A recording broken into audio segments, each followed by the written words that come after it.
Assalamualaikum warahmatullahi wabarakatuh. Salam sejahtera pelajar sekalian. Kita lihat kali ini untuk video yang saya adakan pada kali ini mengenai chapter yang keempat, iaitu genetic inheritance. Pada video yang lepas saya bercakap tentang Mendel's experiment. Mendel experiment study tentang beberapa karakter.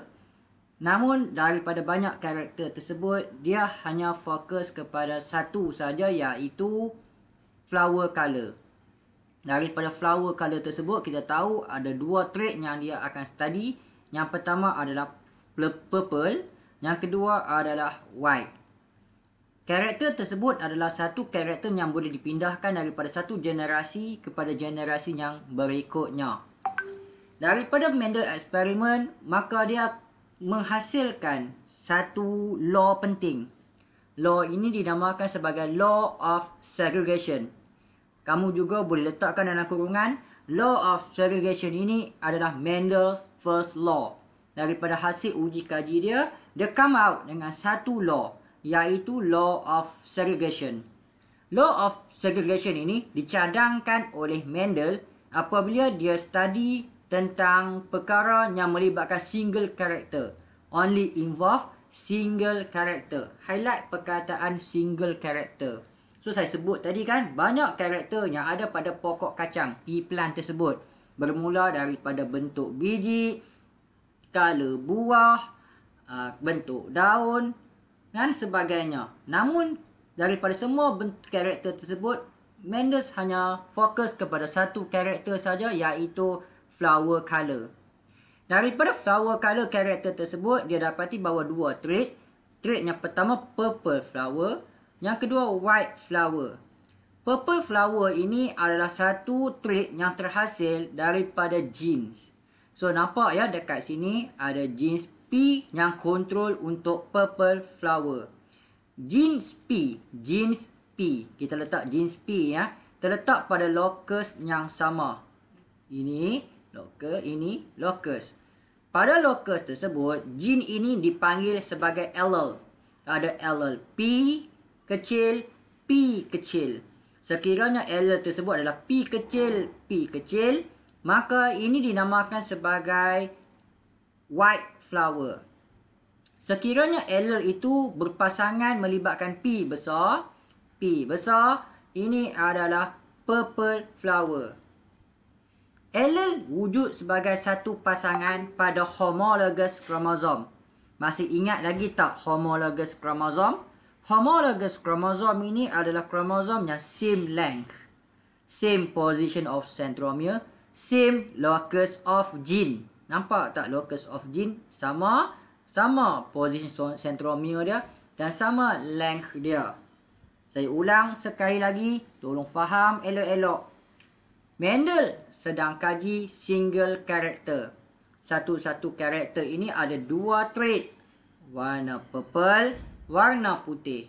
Trait ini control by pair of allele. Allele capital P, allele capital P. Kedua-dua allele ini berada pada locus yang sama bagi pair of homologous chromosome. Jadi tolong faham perkataan tersebut. Apabila allele P besar, maka dia akan menghasilkan ciri purple flower. Dan kita letakkan huruf P besar dekat sini, kita sebut sebagai parental. Parental dia, capital P. Manakala yang satu lagi, parental dia adalah small p. Pertama sekali, Mendel jalankan cross antara parental generation. Maksudnya induk dengan induk, dia jalankan cross, kacukan. Dalam penulisan, kamu harus mulakan dia dengan parental phenotype. Ikut elok-elok apa yang saya buat ni ya. Parental phenotype. Ini kita panggil dia sebagai genetic diagram. Kalau kamu nampak rajah macam ni, ini kita panggil dia genetic diagram. Mendel jalankan kacukan antara dua parental terlebih dahulu. So parental yang merujuk kepada trait yang kita nampak, kita panggil phenotype. Trait yang kita nampak, kita panggil dia phenotype. So parental phenotype yang ini adalah purple flower dikacukkan dengan white flower. Tanda kacukan cross ni buat kali ya. Buat tanda X kali ni. Kemudian kita akan tengok parental genotype. Parental genotype ini adalah trait dalam bentuk gene. So, trait dalam bentuk gene ini adalah capital P, capital P. Mesti pasang ya. Dan cross dengan small p, small p. Dalam proses meiosis, pair of homologous chromosome separate. Kita belajar dulu kan?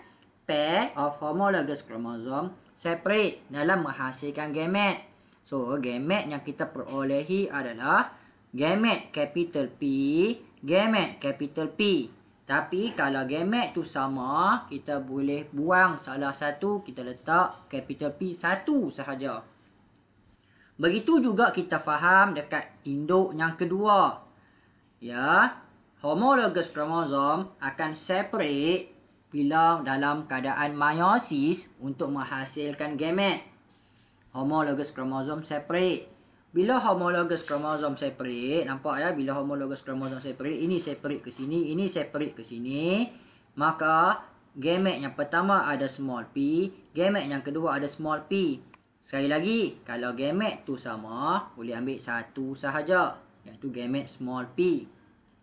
Dalam menghasilkan generasi yang kedua, anak dia ni, bila menghasilkan generasi yang kedua, gamet daripada induk yang pertama fuse dengan gamet daripada induk yang kedua. Gamet tu fuse dalam menghasilkan anak. So, anak dia akan dapat capital P, small p. Dan bila Mendel tengok anak-anak kacang dia lepas tu, bila dia tengok, oh rupanya semua anaknya adalah purple flower. Kenapa purple flower? Dia ada P besar, dia ada P kecil, dia ada allele purple, dia ada allele white. Tapi kenapa? Bila keluar phenotype, faham tak phenotype ni adalah trait yang dia nampak. Dia nampak anak dia semua purple flower untuk second generation, untuk first generation tu. Kenapa semua purple? Ya, dia faham mula-mula dia faham purple mesti P besar purple. Tengok-tengok bila campur P besar P kecil, anak dia adalah purple flower. Jadi generasi yang pertama ni menghasilkan satu benda yang Mendel keliru. Jadi Mendel keluarkan beberapa model untuk dia faham konsep sains ini. Jadi apa yang dia faham? Alternative version of gene. Alternative version of gene untuk inherited character. Untuk mana-mana karakter yang diwarisi dipanggil sebagai allele. So nampak kan? Ya, kita ada dekat sini locus of gene, gene P. Namun alternatif nama kepada gene ni adalah allele bila dia berada dalam locus. Ada allele P besar, ada allele P kecil. Kemudian dia apa yang dia faham, pada setiap karakter ni, organism mempunyai 2 pairs of allele for a gene. So, daripada satu gene P ni, dia ada 2 pair. So, capital P, small p. Capital P tu allele, small p tu allele. So, satu gene ada 2 pasang allele. So, for each character, organism inherited 2 pairs of allele. Dan yang ketiga, dia faham allele ini, allele P besar dengan allele P kecil ni, apabila dia bersama, satu daripadanya kuat, satu daripadanya lemah. So, yang kuat adalah dominant, yang lemah adalah recessive. Yang boleh express adalah dominant, yang akan tidak diekspres kita panggil recessive. So, antara dua-dua ini, yang dominant adalah capital P, yang recessive adalah small p. Maka, purple expression overcome effect of white. Sebab itu bila dia bersama, kita panggil dia purple flower. Ini kita panggil dia heterozygous. Manakala kalau kamu nampak macam ini, homozygous dominant. Yang ni homozygous recessive.